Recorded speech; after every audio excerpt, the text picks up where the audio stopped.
My name is Elena Jimenez, and I am one of Angel's sisters. And Angel was the youngest of 11 siblings. I don't know, that's a little bit complex to answer, but I would just say that Angel was like a big persona. Like, he was just the kind of person that, you know, not just in stature, but when he walked into a room, like, he kind of took the room over. He's big personality. He loved to have fun, have a good time. And I think, so I'm really into like birth order and stuff like that. He is like the classic baby boy, you know, it's like life of the party kind of thing. And so, especially if you consider the fact that he was a bartender, so, you know, being in environments where there's always a lot of interaction, he was a huge extrovert. So that baby boy energy of, you know, rambunctious and talkative, extroverted, loved the attention of his family and his loved ones, and strangers even. He felt very comfortable being the center of attention, and he felt very comfortable like being in the limelight with all eyes on him. That was definitely him. Well, first of all, Angel was really smart. And I think that that's something that if you talk to people that know him, you'll hear that. Like, he was really intelligent.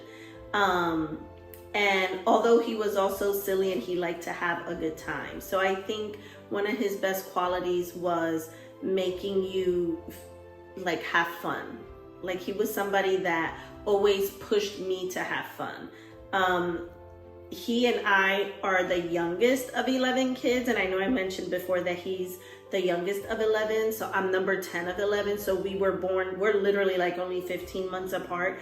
And so I was always the one that was doing what I was told. And he was always the one like saying, let's have fun. Let's do this. Let's do that. And he was always big on family and like deep conversation. He loved getting into long, deep conversations. And so I think if you ask anyone that knew him, everybody can attest that he was really good about that. Like, I would say he was a conversationalist. He liked to talk. One of his good qualities is that he loved being with family or people that he loved. He loved that. His friends, his family, and I think he always made you feel that way too. One thing that I was thinking about recently was how I was talking to somebody else about it, and I was struggling to articulate it, but he was always sizing up the people he loved. So like, if he was with me, and earlier on, like, I didn't pick up on it, but it was always like he was always trying to remind me of who he had spent time with and was always trying to help me see their worth. And I think that's what it was. Like, he was always saying, oh, I was just with so-and-so and they're doing this and they're doing that. And, you know, and he was always like sizing them up in such a way that I didn't realize until just recently that it was almost like a love language. Like, he was expressing his love for this person through talking about them and telling you what they were doing and what was going on and all that type of stuff. And in that way, it's like he was always trying to connect us too. Even though he was always like on the go, living in different places for work, because, you know, he was the owner of IE Concepts. And so that took him to different places for different opportunities, for different projects and stuff like that. And so whenever he was in different towns and different regions, he was big about that too. Like, that was another one of his great qualities. He was someone that always kept in contact with you. So most people will always say, oh, Angel always called me. Angel always came around. And Angel, or in Spanish, la palabra es procurar, siempre me procurara. Siempre se te aparecía. And so that was him. He always looked for you. If you were someone he cared about and loved, valued in some way, he was always going to come looking for you. You didn't have to worry about that. Like, you know how some people, it's like they never call you? Well, that was an Angel. Angel is always going to call you. If he cares about you and loves you, he was always going to call you. I talked at the funeral about the time when we were living in Puerto Rico. We were young. I'm going to say maybe around 12 and 13 or 13 and 14. And we were living in PR. And he was friends with this guy named Jacko. And Jacko had horses.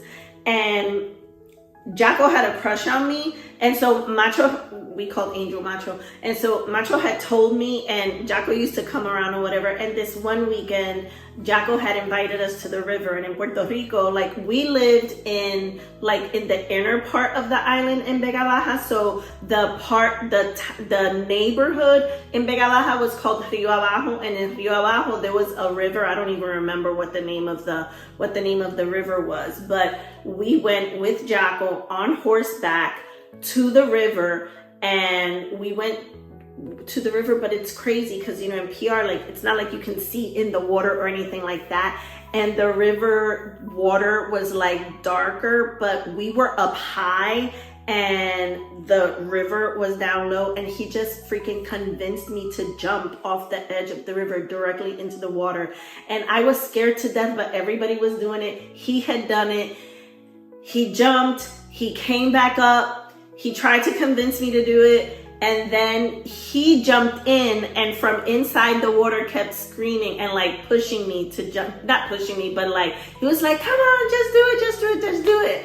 And so I think that theme repeats in life, that I think even through adulthood, through difficult times, through stressful times in my life, when he would be in town and when he would come around, that's a consistent thing that he was always, it was like he was always inviting me to take a time out from the serious stuff in life, to like put down responsibility and stress and all those things for a little while and come and have fun. And it's like, I think because especially we're 15 months apart, it was like we were, we grew up, we were like, two peas in a pod. And so it was like just that every time he came around, it was like an escape for me and a reminder to come let's have some fun. And so, we loved our Coronas.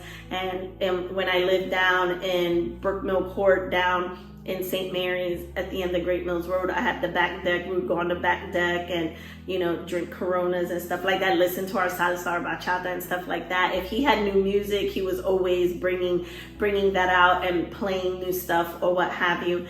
And mixing drinks. And Angel was like one of the best bartenders. The best drinks that I've ever had, he always made them. And so, it's that theme of let's have a good time and entertaining and like wanting to, have people like be present with him, and just have fun. That was a constant theme of his that I think everybody can probably say is, he was always inviting you to sit down and be present with him and have a drink and have a laugh and talk and that kind of stuff.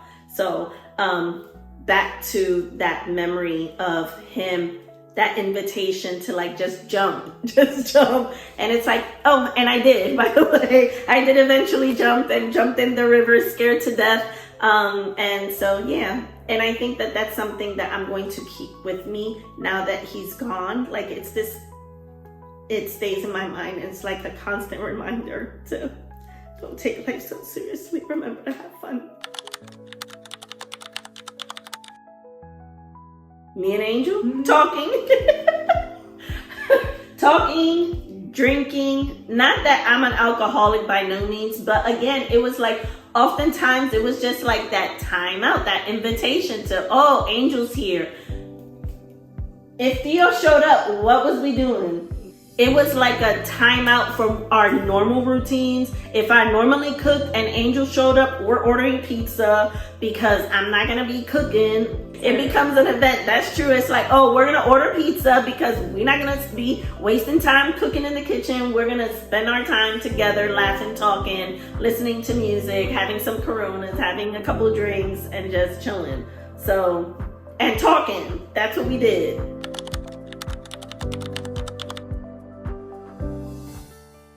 Family. And by family, I mean friends that are family too. Like family was really the most important thing to him. And I think his success I think Angel had a deep yearning to be very successful in business. Let me just say, not success, because he was successful, but he wanted to find a certain success in his business, because I think he wanted to have the ability to create the type of dynamic within his relationships where they had the room and the space in their life to take those times out to spend time with him, enjoying life.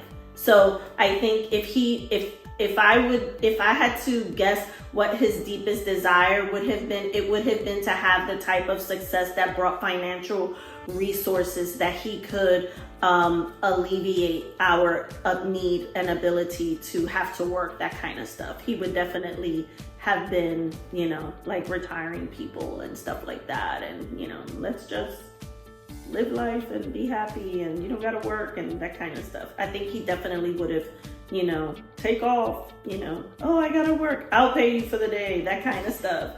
Let's go have fun.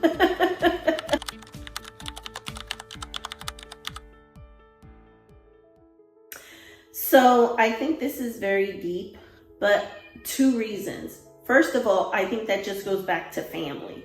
I think him sizing others up and the desire to want to connect folks was for desire for that connection, that greater connection and greater community and bringing people together, a family. I think ultimately that's something that he wanted. And then it ties back to his desire for success and his drive for wanting to succeed in his business was so that he could create that. And I think that the third reason for which he would size other people up to one another, I think it had to do with his self-worth. I think that he felt like he had to bring someone else of greater value than him to pull people together, if that makes any sense. And I think that's why he would size other people up. Like, he may not have been saying it directly to you, but he was speaking well about you around other people. And it was like those words of affirmation, or, maybe he wasn't telling you, I love you, but he was telling other people that he loved you in a really big way without using those words, I love you. He was saying, oh, this person is wonderful. They're so amazing. Look at what they're doing. And I think in part too, the self-worth thing goes back to, he wasn't necessarily, maybe he felt like he couldn't say that about himself, because he hadn't reached or certain goals for himself in his own business. And so it was like pulling other people in. So I think it was a very complex, multi-dimensional layering of things.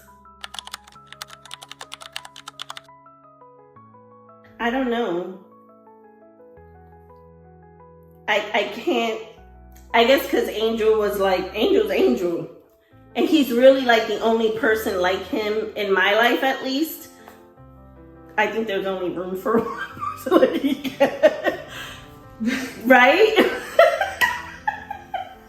You can't have 2 people like Angel and occupying the same space. That's not gonna work. So I don't think I can answer that question right now. I don't know. I know things that he says, like Apo Bien and just different things, but like nobody's gonna do stuff that Angel did, and nobody was how he was, if that makes sense.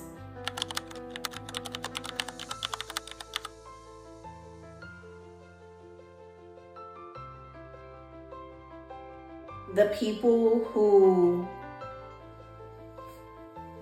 whose fault it is that he's no longer here, I hope that they're held accountable. And I hope that, my greatest hope is that the processes that they follow are changed. The processes that they follow are changed, that led to his passing. I'll just leave it at that for now.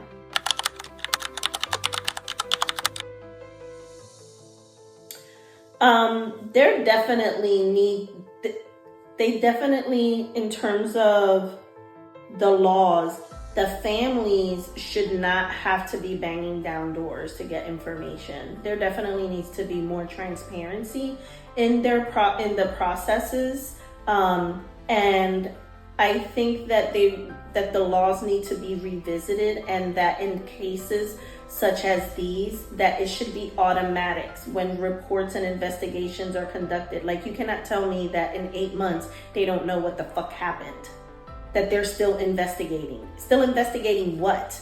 If they know. Point blank, period. And the fact that here we are 8 months later and we still do not have formal written reports and documentation of what occurred that day is bullshit as far as I'm concerned.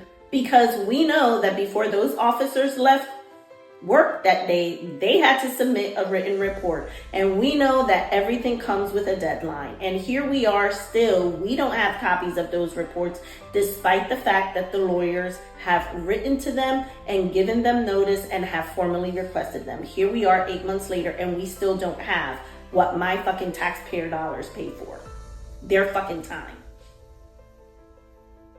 Like, they're literally, they're dragging our lives. Like, who can move on? We're all still waiting around, and it's, yeah, I'm gonna leave it at that. I'm sorry I took you for granted.